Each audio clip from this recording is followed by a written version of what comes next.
సూర్యోత్పూర్వానికి ముందే పూజారులు శుభ్రంగా నదీ స్నానం చేసి ఆలయ తలుపులు తెరిచి స్వామివారికి నమస్కరించి ఆలయాన్ని తెరుస్తారు.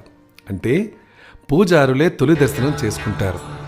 ఇది సాధారణ ఆలయాల్లో. మరి తిరుమలలో ఏం జరుగుతుంది? శ్రీ వెంకటేశ్వర స్వామి ఆలయంలో ఎలా ఉంటుంది? స్వామివారి ఆలయ భద్రత వంటి వాటిని గొల్లలు చూసేవారు. ఉదయం ఆలయం తెరిచి రాత్రి మళ్లీ మూసుకుని వెళ్లేవారు. తిరిగి వారే ఆలయాన్ని తెరుస్తారు. ఆ బాధ్యతను నేటికి కూడా వారే నిర్వహిస్తున్నారు. సాంప్రదాయబద్ధంగా ఆ కుటుంబమే ఈ కార్యక్రమాన్ని నిర్వహిస్తారు. అందుకే వీరిని సన్నిధి గొల్ల అంటారు. అందరూ బయట నిలబడి ఉండగా గొల్ల సన్నిధి తాళాలతో తలుపులు తెరుస్తారు.